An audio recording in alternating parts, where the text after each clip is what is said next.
গণেশায় নমঃ গণেশায় নমঃ। ওং বিষ্ণু ওং বিষ্ণু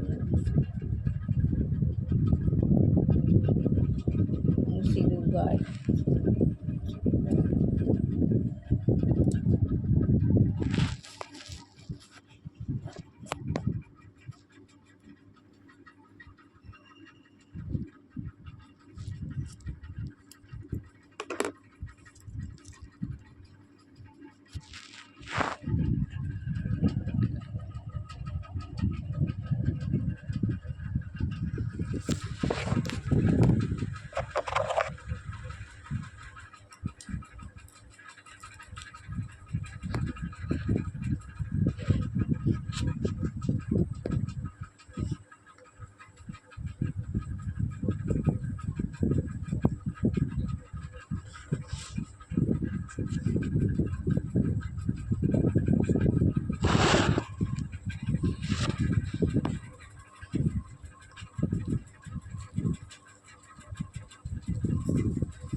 ওং রক্তং ভুজং সুনং শেষি জগৎমধিপং ভজামি পদ্মং দদাভয়াপরাং মাণিক্যপুহং রুচিং ত্রিনেত্র।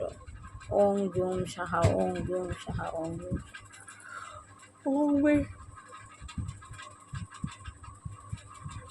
ওং বিষ্ণু ওং বিষ্ণু।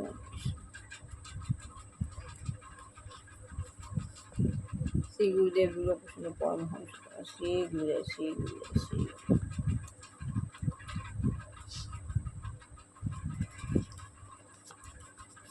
গীতায় গুরু গুরু গীতা।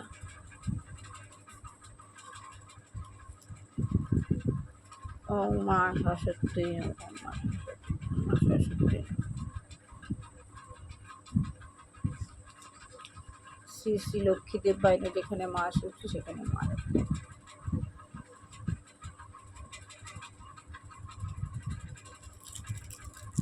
ওম সাই বাবাই নমঃ ওম সাই বাবাই নমঃ।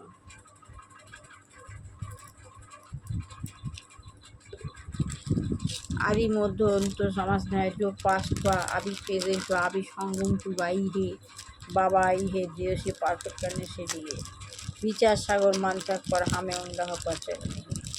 माता माता ओ माता जीवन की दाता मीठे मीठे शिशु दादे बाच्चों प्रति माता पिता बापजात की याद प्यारा गुड मॉर्निंग। ओम जूम शाह ओम जूम शाह ओम जूम शाह। ओम विष्णु ओम विष्णु।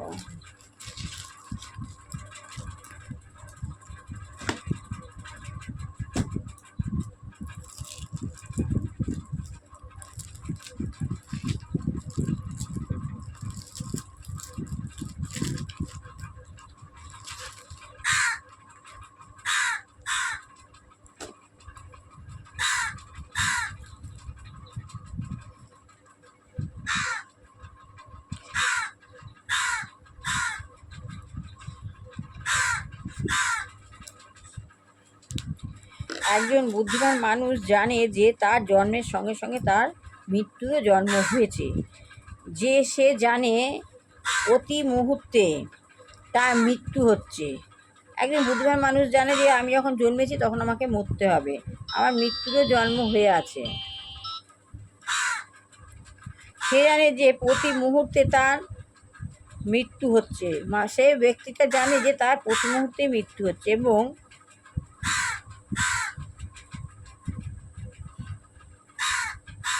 এবং জীবনের মেয়াদ যখন শেষ হয়ে যাবে তখন তার মৃত্যুর চরম প্রকাশ হবে।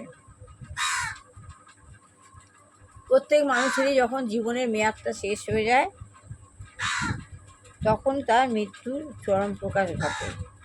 তাই সে পরবর্তী জীবনের জন্য নিজেকে প্রস্তুত করে পরে অথবা ক্রমে ক্রমে জন্ম বা মৃত্যু ক্লেশদায়ক ভবরোগ থেকে মুক্ত হতে চেষ্টা করে।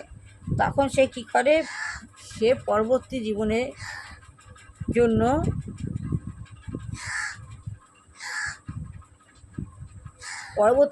নিজেকে প্রস্তুত করে অথবা ক্রমে ক্রমে জন্ম আর মৃত্যুর যে কষ্ট, সেই ভবরোগ থেকে মুক্ত হতে চেষ্টা করে। জন্ম মৃত্যু একটা কষ্ট আছে, এই যে ভবরোগ, এটা হচ্ছে ভবরোগ। এই ভবরোগ থেকে মুক্ত হতে চেষ্টা করে। একটা মূর্খ লোক জানে না যে প্রকৃতির নিয়মের দ্বারা নিয়ন্ত্রিত হয়ে বহু জন্মান্তরের পর সে মনুষ্য জীবন লাভ করেছে। একজন মূর্খ লোক সে জানে না যে প্রকৃতির নিয়মের দ্বারা, সবই প্রকৃতির নিয়মের দ্বারা, প্রকৃতির নিয়ম ছাড়া মানুষ নিজের ইচ্ছা কিছু করে না। প্রকৃতির নিয়মের দ্বারা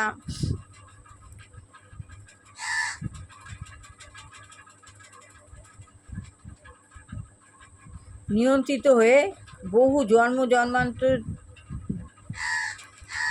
পর সেই মনুষ্য জীবনটা আমরা লাভ করছি। মানব জীবন দুর্লভ জীবন। সে জানে না যে জীব হচ্ছে নিত্য, জীব হচ্ছে নিত্য,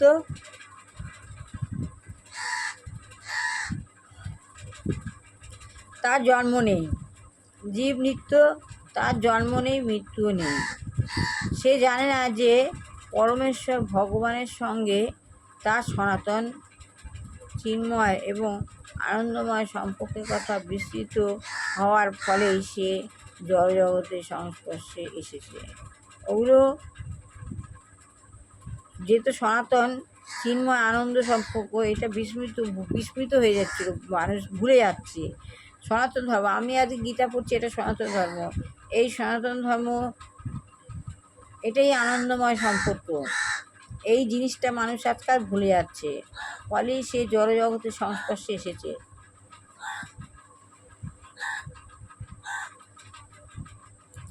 সনাতন ধর্মটা ভুলে যাচ্ছে বলে সে জড়জগতের সংস্পর্শে এসেছে। আর তার ফলে তাকে জন্ম মৃত্যু জরা এবং বার্ষিক ক্লেশ, গোটা সারা বছরের যে ক্লেশ, সেই ক্লেশটা ভোগ করতে হচ্ছে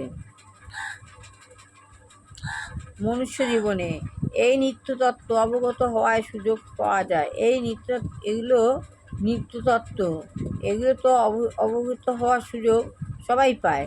তাই বেদান্ত সূত্রের প্রথমেই উপদেশ দেওয়া হয়েছে যে সেহেতু আমরা এখন এই দুর্লভ মনুষ্য জীবন লাভ করেছি, যেহেতু আমরা দুর্লভ মনুষ্য জীবন লাভ করেছি, তাই এখন আমাদের কর্তব্য হচ্ছে ব্রহ্ম বা গরম তত্ত্ব সম্বন্ধে অনুসন্ধান করা।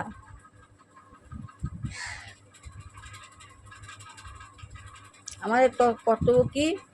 ব্রহ্ম পরম তত্ত্ব সম্বন্ধে অনুসন্ধান করা। পরম তত্ত্বটা কি?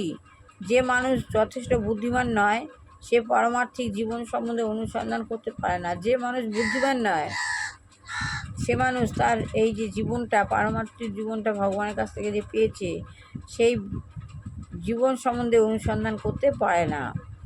ওখানটায় সে নানা রকম অনাসক্তির বিষয় সম্বন্ধে অনুসন্ধান করে। ওখানটায় কী করে? মানুষ তো পারমার্থিক জীবনে অনুসন্ধান করতে পারে না, বরং শুধু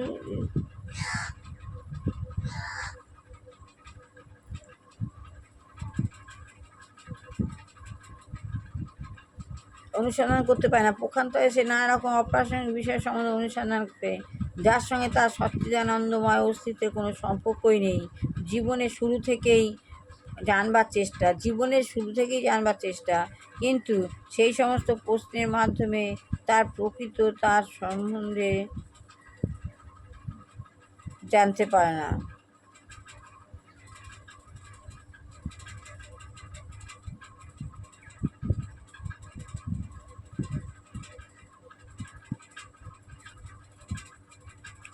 পরীক্ষিত মহারাজ যখন জানতে পারলেন যে 7 দিন পরে তার মৃত্যু হবে, তিনি তৎক্ষণাৎ তার রাজপ্রাসাদ ও রাজৈশ্বর্য পরিত্যাগ করে তপস্বীদের পরবর্তী জীবনের জন্য প্রস্তুত হতে পারলেন।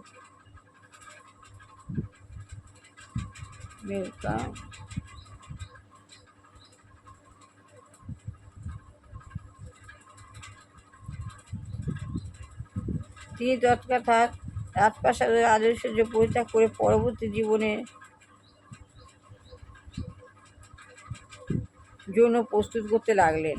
মৃত্যুর জন্য প্রস্তুত হতে পরীক্ষিত মহারাজ অন্তত 7 দিন সময় পেয়েছিল। 7 দিন সময় পেয়েছেন পরীক্ষিত রাজা মৃত্যুর জন্য প্রস্তুত হতে। মৃত্যুর কিন্তু আমরা যদিও জানি যে মৃত্যু আমাদের অবশ্যম্ভাবী, আমাদের মৃত্যু অবশ্যম্ভাবী,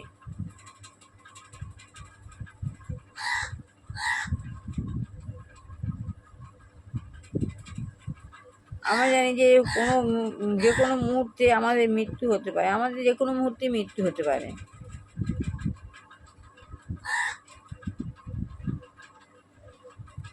মহাত্মা গান্ধী একজন তথাকথিত মহাত্মা পর্যন্ত বুঝতে পেরেছিলেন যে 5 মিনিট পরে তার মৃত্যু হবে, 5 মিনিট পরে তার মৃত্যু হবে।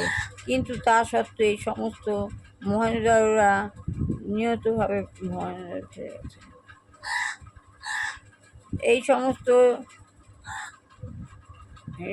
সমস্ত হৃদয়ঙ্গম এই সমস্ত মহোদররা জনসাধারণের নিজের মহান নেতারূপে প্রতিরূপ জানতে পারে। জন্ম মৃত্যু সম্বন্ধে অজ্ঞানতাই দণ্ড,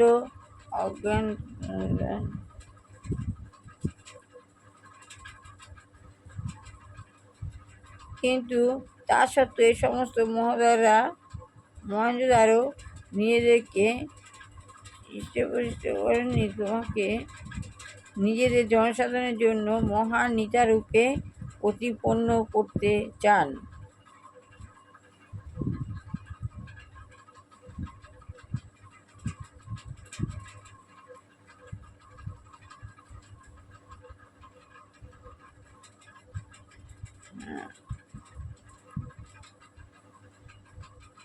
সনাতন ধর্ম হচ্ছে ভগবানের সঙ্গে সম্পর্ক যুক্ত করা।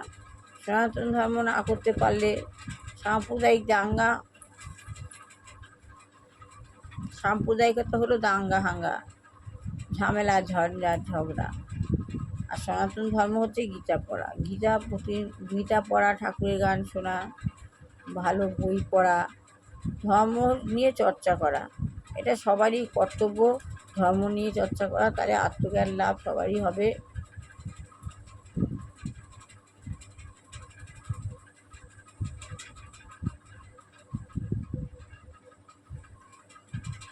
যাই সবার ভালো হোক, কল্যাণ হোক, মঙ্গল হোক, দুষ্টু বাচ্চা ভালো করে পড়াশোনা শিখুক, ছেলেমেয়ের বিবাহ হোক, চাকরি হোক, ছেলেমেয়ের চাকরি হোক, যেসব সংসারে ঝামেলা অশান্তি সেসব মানুষরা দূরে থাক, এ বলে আমি আত্মজ্ঞান নামের পন্থা বইটা পড়লাম। এই বইটা শেষ না হলে পরে আমি গীতা পড়ছি না। এই সুযোগে আমার বইটাও পড়া হয়ে যাচ্ছে। সবাই ভালো থাকুন, এই বলে আমি শেষ করলাম।